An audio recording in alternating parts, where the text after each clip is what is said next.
ሰላም ጤና ይስጥልኝ ከናውራ ነው የምንመጣ ያለ ነው ዛሬ ይዘንላችሁ የመጣ ነው አርዕስት ስለ immigration ነው እና for the first time ever on Naura this show will be completely in English our show is about immigration and for a lot of Ethiopian Eritrean Americans this show for anyone actually it's going to hit close to home today's topic is one that will enlighten a lot of hearts. And with us, we have our honored guest, Rebecca Alemayehu. She's a lawyer out in California. And we are very, very honored and excited to have her with us. So hi, Rebecca. Thank you for joining us. We would love for you to, one, share your story with our guests, with our subscribers first, and then two, to tell us what drives you to do the work that you do every day. I am an attorney from Los Angeles, California, like Wilhelm just said. And this whole thing started about 2.5 years ago. I was practicing civil litigation and corporate law, but I had my heart still in human rights work. And so what I would do is on the weekends, I would take the 2-hour drive to Tijuana, where the US and Mexico border is there. And I would volunteer with an organization out there helping Central American and Mexican asylum seekers. And so one day when I was walking out of the office, I actually bumped into 2 Abishas. And I was shocked, like, what are they doing here? I've never seen that in that area before. And so they were also shocked to see a volunteer that looked like me. They were so happy, and we started talking, and they said they've been there for months and that there was a lot of them there. And we told them to come back, and they came back to the office, and literally the whole room was full. And we were in just complete shock. And I asked them, what's your journey? How do you get from Eritrea and Ethiopia all the way here to the California-Tijuana border? And so they described their journey to me. And, something that I always get from people is, you work at the border? Is it like the Sinsula episode, where they're going through all of the, different countries to get here? And really it is. So just for you to get a vivid description of their journey, I actually start from Ethiopia or Eritrea, and from Eritrea they go to Sudan to Dubai, Ethiopia to Dubai. From there they're getting visas to go from there to all the way down to Brazil or Peru. And so they're flying there. So once they get to Brazil or Peru, they take buses, they take boats, they get on top of trains. It's just very dangerous, and it's just a treacherous journey. And from there, they're going literally from Peru, Brazil and Peru, they're going to Ecuador. And then from Ecuador, they're going all the way through to Colombia. From Colombia, they go to a place called Panama, where there's a Darien jungle. They call it the Darien Gap or the Panama jungle as well. And it's the most dangerous stretch of land. We always get calls, or we always are told stories about how, I've lost my best friend in that area, or, I carried my sister's kids on my back because it was so many rocks and snakes, and, it just wasn't safe, or I was robbed and now I have no money because they took everything, organized crime in that area. And from there, they actually go all the way down. They get finally to the Panama jungle, out of the Panama jungle, and they get to the Panama border with Costa Rica. And then from Costa Rica, they're going through Costa Rica, going through Nicaragua. From Nicaragua, they're going to Honduras. From Honduras, they're going to Guatemala. From Guatemala, then they're getting to the border there and going to a place called Tapachula, Mexico, which I'll discuss later. And then from Tapachula, Mexico, they're going to one of the US-Mexico borders. Their promised land is always Tijuana. That's where they want to end up at, and that's the border here.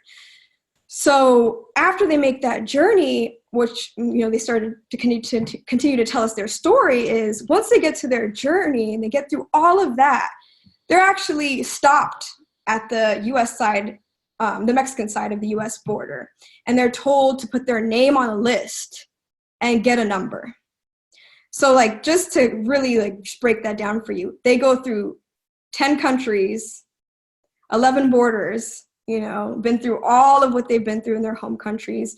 They finally get to the US-Mexico border, and they're told to put their number on a list and get, how you go to the grocery store and you get kind of like a number from the butcher section. And so they get that number and they have to wait.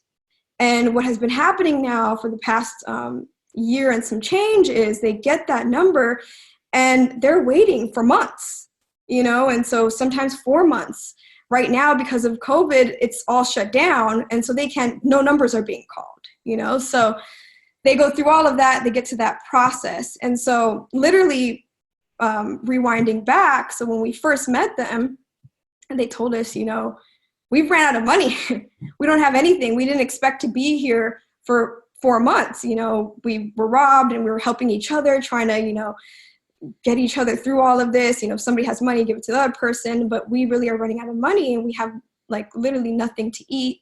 We're going to be on the streets. And myself and another Abasha lawyer that was there, we were just like, okay. So we just gave them all the money in our pockets. And I came home and I realized, okay, I'm probably one of the only people that's of the Abasha descent that's going to see this. And I have to do something. There's no way that I can come home knowing that we have people out there could be stranded for longer, 6 months, and they have nothing. They're going to die, especially with the cartel and everything in Mexico. They're going to get preyed upon.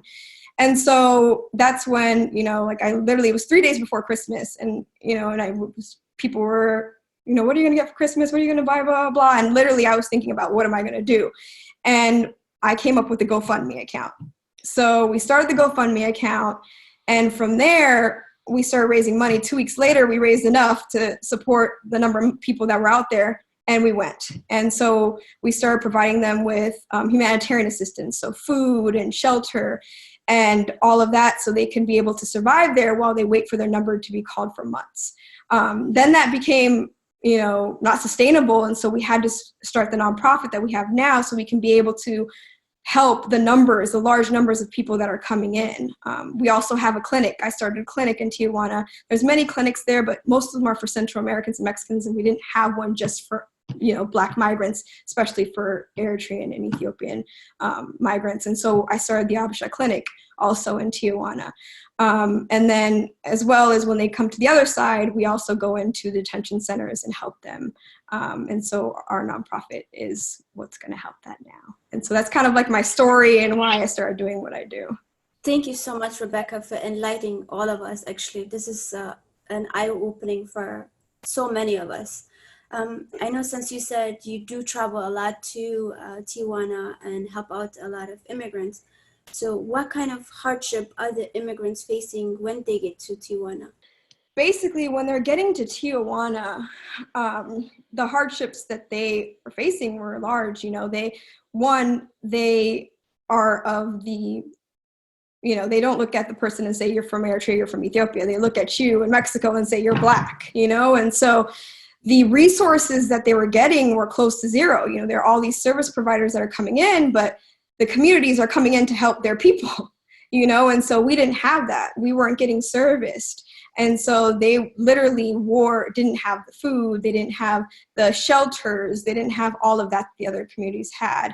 And so that's why we decided to step in and we started helping them with the food and all of that. Also, they're open targets, being there, being in Mexico as a Black migrant. And this is what they call them. You are targeted. You stick out like a sore thumb. They know that you aren't supposed to be here. So, the police target them, and try to exploit them for money. You have the organized crime down there that exploits them for money. So our number one thing is to get them safety, and like the other communities provide that, like get our community involved so we can actually give them the things that they need and the necessities they need, and realize, one person's struggle is all of our struggles. Sometimes I think that as humans, we live in something that we like to call blissful ignorance, right? So, it's not my kid, it's not my brother, it's not my sister, it's not my mother. So we turn on the news and we say, oh, that's so sad, but, I'm just going to go back to my life now, So for us, it's kind of like, okay, let's realize that these are our struggles and as a community, we win when everybody in our community is doing well. Not just me, not just you, not just, you know, my mom or my dad, but all of us are doing well. So that's our thing. I'm extremely sad, and at the same time, I'm extremely proud in what you do.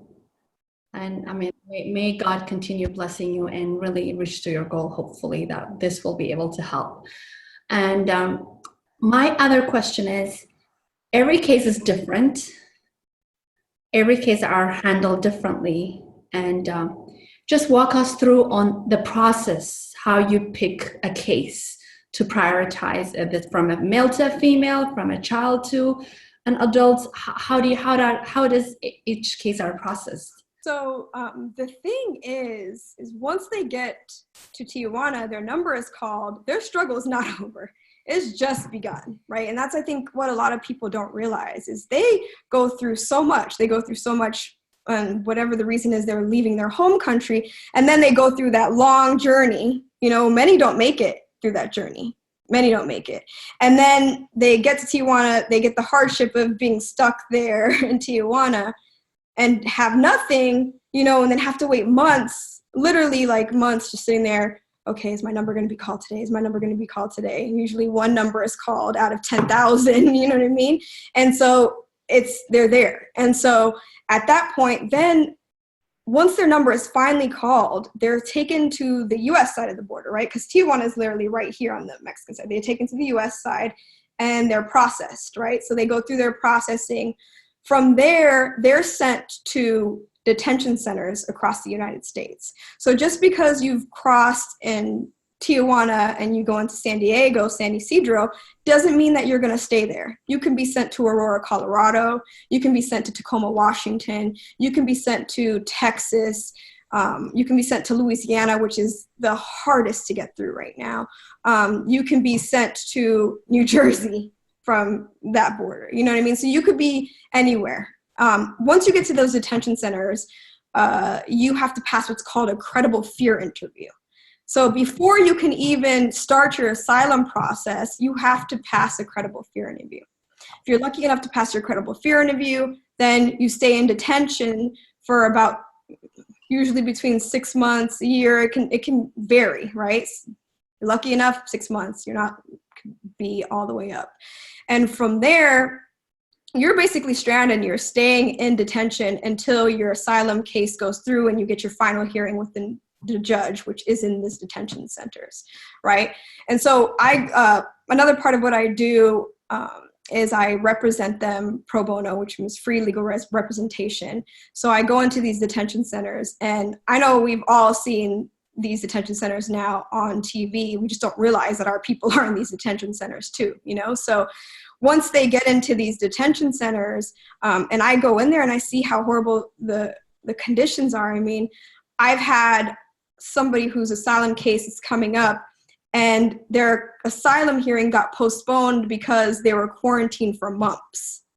Because somebody in the detention center had mumps, they quarantined everything. So there's actually mumps. There's stuff like that within the detention center. I've been to the children detention centers, which is called baby jails. You know, we refer to them as baby jails because literally that's what they are. Which, I mean, the first time I went into one of these children detention centers, literally, I never thought we had something like that in the U.S. Never. I finally got the clearance to go in, which is very, very hard. And so I went in there and I looked in, and literally there's like a legal visitation area. And every single one, and I kid you not, every single one of those kids, because they just came in, it's like the initial holding, was sick. They were sick. They had high fevers. They had the flu. They were extremely, extremely sick. And, you know, I don't have kids, but I have nieces and nephews, and I have godchildren. And it's something that I've just never seen. It's just a kid who's just lifeless. You know, it's like everything was sucked out of them, just like blank stares. And so literally the first time I went in there, I was just stuck. I was stuck, and I had a volunteer with me, and it was two of us. And he literally said, "Rebecca, I have kids this age." I mean, this is anywhere from 6 months to like 14 years old, right? I have kids this age. And so he's like, I just need a minute. And both of us walked out and, just had to take a deep breath. And, ever since that day, I knew that I couldn't, unless we fixed this, unless we did something, like there's no way that I could walk away knowing that these kids are in these detention centers and we're not doing anything, And so I've also been to the women and children detention centers, and while their cases play out, which can take a long time as well. And I've had an 8-year-old, like it's a story I will never forget. There was an 8-year-old, and when he walked in, this is actually one of my first cases that I took of a child. He was doing this and covering his face, and we were just myself, and then there was a translator, because my Amharic and Tigrinya is not good. And so there was like a translator there with me, and he wouldn't talk. His mom came in, they both sat down, and we're trying to get a story. We want to help him, so we need to know what happened to him in order to help him. And he was just like this, like covering his face. I don't know if you guys can see me. And the translator started playing with him, and so he had like this tie with like little puppies on it, and it just shows the child's innocence. Like he just was playing with him and like showing him his tie, and then he started doing this a little bit and looking at us, and he started crying and like just sobbing and telling us he didn't want to be like the dead people. He didn't want to be like the dead people.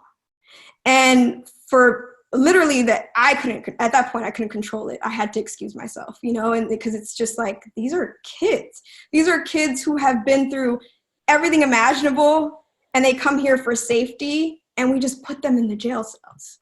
We put them in detention centers. I've colored with 6-year-olds on their birthday who were so happy to just get one crayon because we had to fight with the guards in order to bring in the one crayon and the SpongeBob SquarePants coloring book. And that was his happiest day. He told me, even with what he went through, everything he went through, that coloring with me on that day was his happiest day, And so it just breaks my heart because our community is really suffering. And we just, as a community, just need to know these things because we need to get involved. We need to raise our voices and bring awareness to these issues. That's why I thank you guys for creating a platform like this in order to be able to tell these things to the community. Wow, that's actually an amazing story you just mentioned. At the end of the day, we all want a better life in the United States, and we're so lucky to be here, but we never really looked at back how people are struggling just to be here. So since Donald Trump took the office, how is immigration has changed? Well, Donald Trump, what he did was he basically came in and did this to the immigration system. 360. But seriously, he just picked up the water jug and poured it out.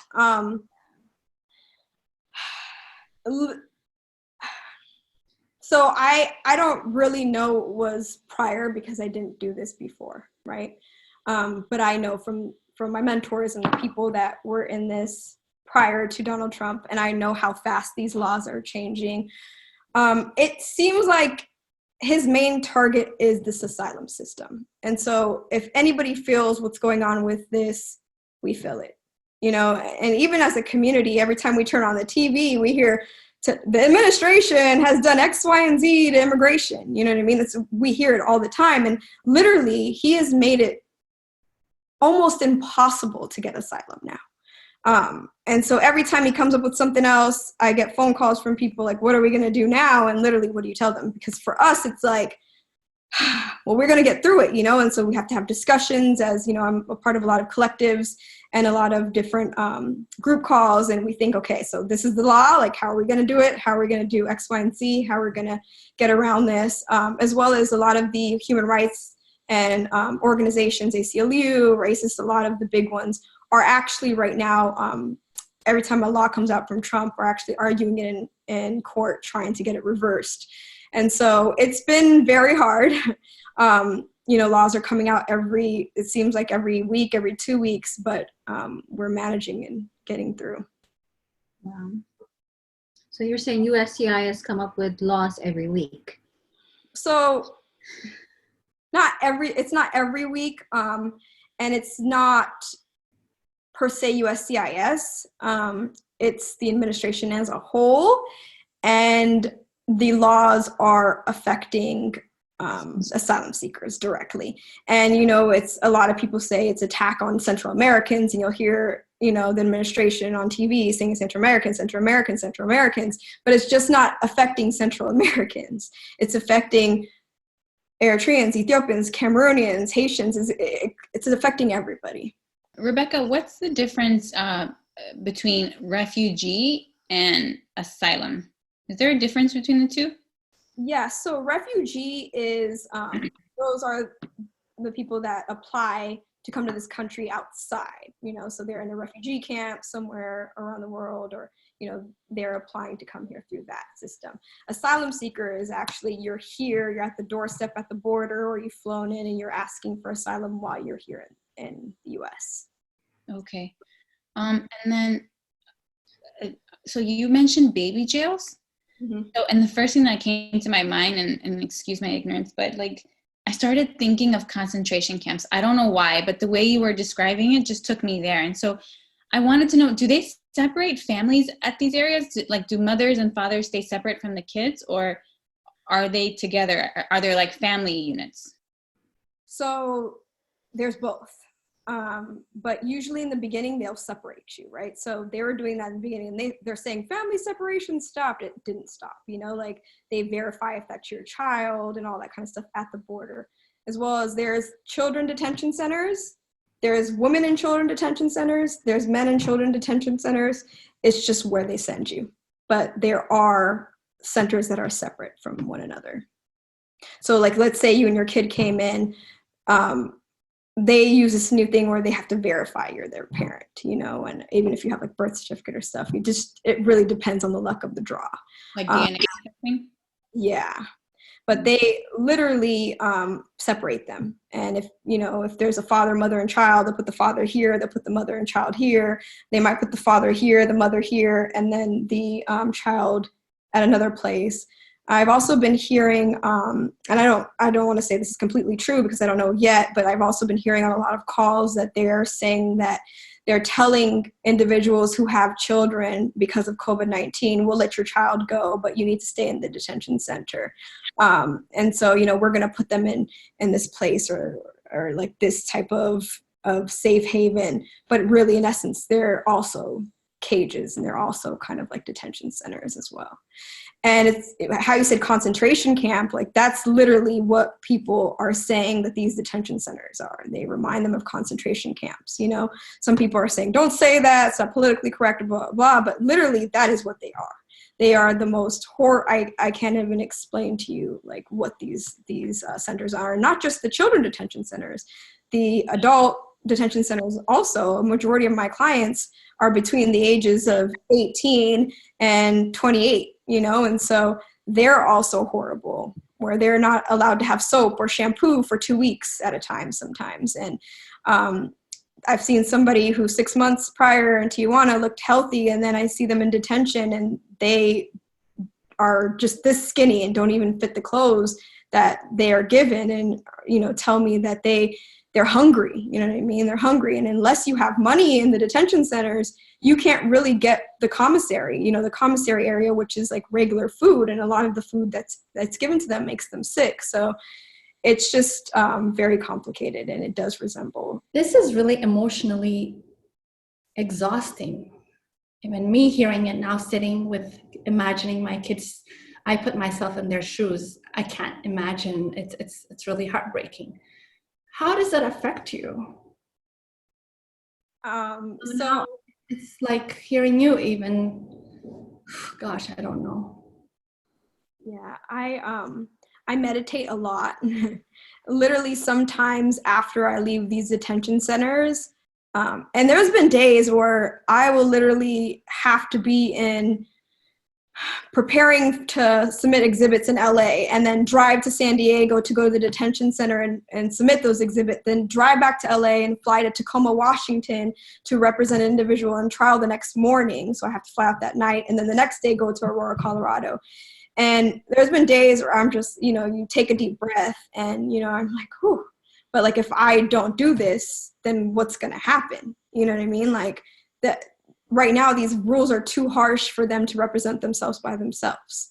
And so, you know, and sometimes I leave these detention centers and I have to call like one of the people that's working with me and be like, you know, this is just a lot. Like, this is what I saw today. Like, this is what's going on. Like, I can't believe that he's going through this. And like, it's just horror stories, you know, a lot of that I can't share, but just horror stories. And literally I had to learn how to express that. So I talk about it with my partners. We all talk about it. We have discussions. We also meditate a lot. I work a lot with the American Bar Association and the Immigrant Justice Campaign. So they also have a lot of like different group meetings and we talk about things. So like there are those types of avenues for the attorneys to just kind of like get that out and then just keep on going the next day, you know, but sometimes we do have to take breaks, you know, so.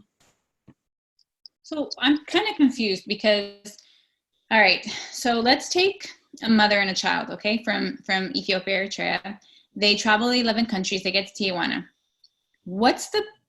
They get that number. So what's the number for? Like, is that to get them to see the American side of the border? Yeah, so basically before they just would be able to go to American side and ask for asylum. But what's happening now is like, this is the border, right? And so it's just literally a bridge that separates Mexico and Tijuana. I don't know if you've ever been there, but they stop them right at the bridge side, like the Mexican side. And they're like, you can't cross. You have to put your name on a list and get a number because they're working in, you know, with American immigration and Mexican immigration working together. So they get that number, put their name on a list and have to wait until that number is called. So that number, when that's called, then they're allowed to go. They drive them like in a little van to the American side and they're able to ask for asylum with the American officials. So what's the point of even doing that if they're just going to end up in a detention center on the American side? A lot of people are just like, you know, I've been through 11 countries. I've been through 10 countries and 11 borders. I can take it. I can go through it. You know, we're kind of like the most resilient people, you know? And so sometimes for me too, I'm just like, why, you know, like why? But then it's like, what is your alternative? True. Yeah. Some of these people are coming from things, you know, I hear so many stories about different home countries that, you know, they have no other choice. And that's why we fight so hard because some of these people cannot be deported back to their home country. If they're deported, they're killed, like plain and simple. So it's like they have no choice. I don't think people realize how hard the journey is going to be and the detention center is going to be. But at that point, it's kind of like, I've made it through all of this. I'm going to keep on going. Yeah. With Corona happening now and all of our world, you know, changing so rapidly, how has it impacted the detention centers, your work? And then what measures are being taken to, you know, for the detainees to be safe? That's a really good question. It's been nuts. It was nuts beforehand, but it's been crazy now. So what's happening is courthouses all over the world are shut down right now, right? So even the immigration courts that are non-detained, meaning the person's out in detention centers, are shut down. But there's only one court system that's still running, and that's the detention center court. So they refuse, you know, even though immigration judge associations, even the government attorneys have asked for these courts to be shut down right now and to let some of these detainees go. They're not doing it. So what's happening is that we're still having hearings, but we're having hearings over the phone. So I have to argue somebody's whole case over a cell phone. And sometimes there's video of them videoing the detainee in the detention center, and then the judge is somewhere remotely, and then I'm on the phone. And so I'm not even with my client able to talk to him while we're doing the whole hearing because I have to do it over the phone because we're not allowed to go there. A lot of the detention centers we're not even allowed to go in because it's quarantined right now for months. Because there was something that was just released that said that in the detention centers right now, for those who were tested, you know, there's not that many tested. It's like 53% of people were had COVID. And so if you think about it, it's these detention centers, there's no social distancing. A lot of these detention centers are like dome shaped where there's bunk beds. And so how do you social distance? So they're just sitting ducks in there exposed to this virus. So there's actually a death, I think, last week in San Diego and Otay Mesa Detention Center from COVID as well. And that's one of the biggest detention centers that has the coronavirus right now. So it's been extremely difficult for us even to go into the detention centers. Some of them we're not allowed in. Some of them we are, and they want us to have like a full hazmat suit and goggles. And it's like, how do we get some of these materials, you know? So how are we going to go see our client? And then some, like, they'll let you just talk to your client through a window. So it's been very difficult to see our clients and to work with them, but cases are still going through. How do you feel when people come from Ethiopia or Eritrea or other different country and seek for asylum and are able to get it, will live in comfortably, able to work and stay with a family, while these people go through all this, so many countries, and having trouble to even get past the border? Yeah, so they do have two different processes, you know, and so like I still feel deeply for the people that seek asylum that don't have to go through the process, because a lot of their stories and a lot of the things that we hear that's happened to them, it's just heartbreaking, you know. And so it's like like I want everybody to get asylum. You've been through everything, like, period. Like, there's no way that you shouldn't get asylum. You know, you should get asylum, period. Some people are just not fortunate enough to have the ability to come here that easily, and they have to take these routes, which are so dangerous. And also people, you know, are going to Europe through Libya and all that kind of stuff too. I don't work in the section, but I've heard many stories as well from there. So tell me about your volunteering process, and as well as, you know, how can people get involved? So that's the thing that we really need right now. Volunteers, translators. If you're good at reading documents in Tigrinya and in Amharic and you want to volunteer, you can reach out to me. I will leave my email address. I also have my social media handles. You can contact me, leave me a message on there. Right now, we're not taking anybody down to the border, but we also, when that opens back up and that ability, when it's safe to bring people with us, I would love to have volunteers that can come down there with us. If you're an attorney and you want to help, there's so many cases that, you know, need representation right now. So if you want to help that way, I would really appreciate that. Just message me. You have any questions, you want to know more about what's going on and you want to get involved somehow, like I always will answer back. If it takes a little bit of time, don't get mad at me. My life is crazy sometimes, but I promise you I will message you back and get back to you on how you can help. So these volunteers, if they're willing to help, some of them don't live in the LA area, and some of them live in the DMV, New York, or anywhere. And would that be possible if they can do it over Zoom or Skype or over the phone to help out, to be a translator, you know? Some people don't have the finance to travel, you know what I mean? So would that be okay with you or with your other volunteers as well? Yeah, that's a lot of our volunteers are remote. We have a confidentiality agreement. We send that to you. You sign it. We'll meet you over, you know, Skype or FaceTime or whatever. We'll talk. And then we can do everything through email and through FaceTime and Skype or whatever works for you. Okay. And how do people can reach you? So I'm on Instagram, Twitter, Facebook. My Facebook account, I'm on there sometimes, not that much, but Instagram is probably the best way to reach me. You can reach me on there. I will leave my handles here. Also email, I'll leave my email address. So if you want to email me, you can email me and I will respond that way as well. We're so honored. So honored for you to come on today. We as a whole are a firm believer in that, you know, everyone has their own personal journey and a reason why God put them here, and yours is clearly, you're on the right track. But one thing I wanted to say was that, you know, there are so many sad stories that you see every day, and yet all the people that are in those camps, they have hope, right? They all have hope that one day there is light at the end of the tunnel, pretty much. Can you give us one like positive thing that happened, like a good story, maybe, you know, an asylum seeker that actually got asylum and is doing good in the States right now, or, you know, something that happened, because there has to be something good out of all of this, right? This can't be it. Like, you can't just do all of this to just see those people suffer every day in and day out with nothing good happening. Yes, literally. At first, when this was all happening, and I would get the asylum wins, and the judge would say, you know, welcome to America, like, welcome to this country. You know, that's usually what they say when somebody's granted asylum. Literally, I used to have tears like running down my eyes. Like, at first, you know, I was just so happy, like, yes. I'm still so happy. The tears, not so much anymore. Sometimes, you know, I can't control it, but, you know, I try to control it.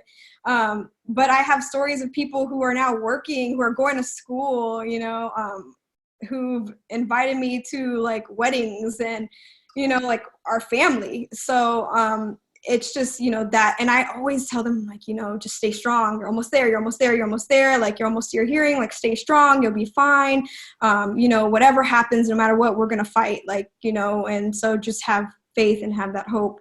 And so, yeah, there's those success stories. And one story that sticks out to me, I had this client, just brilliant, just so smart, you know, and so when he got asylum, he's been through everything you can imagine. And when he got asylum, literally it was like tears, you know, and he told me, this is today. He was just so thankful. And he said, today was the best day that I've ever had in my life.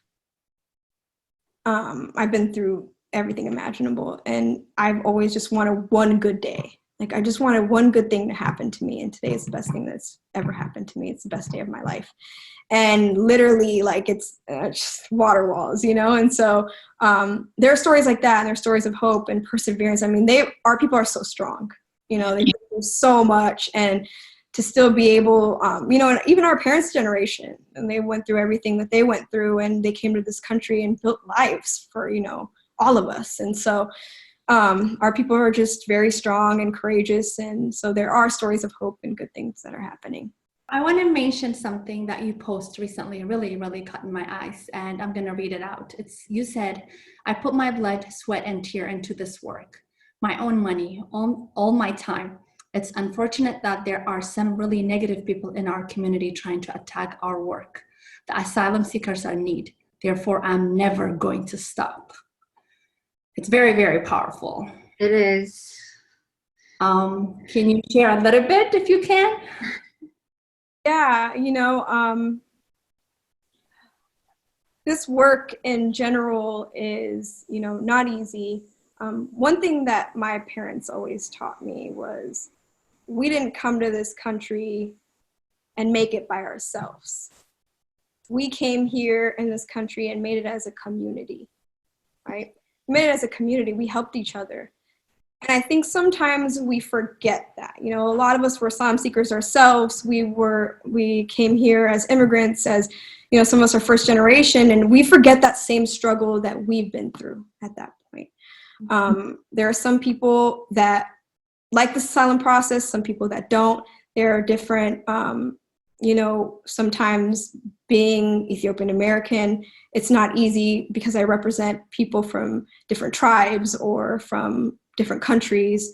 But I don't see, you know, oh, this person is Ethiopian, this person's Eritrean, this person's Oromo, this person is Gurage, this person is Tigray, this person is Amara. I don't see that. And that's just not how I was raised. I was raised in a blended family. I was raised to, if somebody needs you, you reach out and you help that person.